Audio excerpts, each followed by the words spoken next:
3. Au titre du ministère d'État, le ministère de l'Intérieur et de la Sécurité, en liaison avec le ministère de la Santé et de la lutte contre le sida.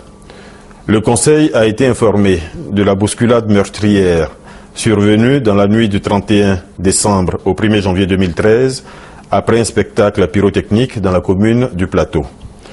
Et il ressort de cette communication que dans cette nuit du 31 décembre, aux environs de 1 heure, alors que la population venue nombreuse assister à ce spectacle regagnait leur lieu d'habitation, des bousculades ont été enregistrées dans les environs du stade Félix Houphouët-Boigny.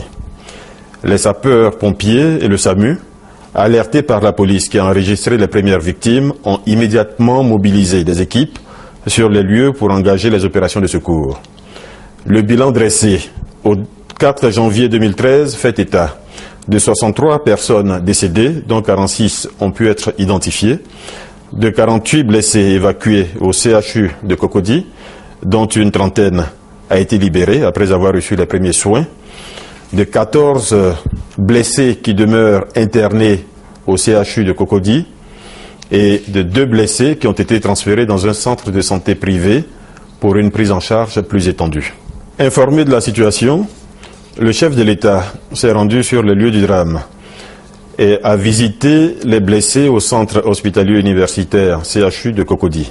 Une période de deuil national de 3 jours a été décrétée pour marquer la solidarité de la nation aux victimes et à leurs familles, et plusieurs mesures ont été prises par les services techniques pour apporter l'assistance nécessaire à ces familles et rechercher les causes du drame survenu.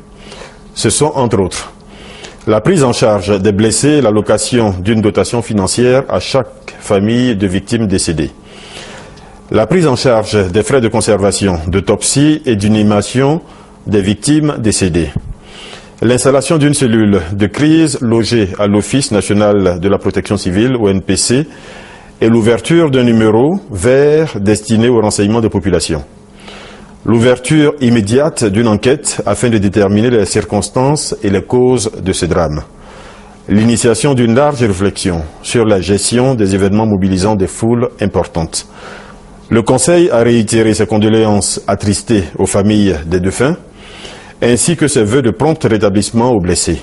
Le chef de l'État a demandé que les résultats de l'enquête diligentée soient connus dans des délais rapprochés, que celle-ci soit totalement crédible et transparente, et que les leçons en soient tirées, afin qu'un tel drame ne se reproduise dans notre pays.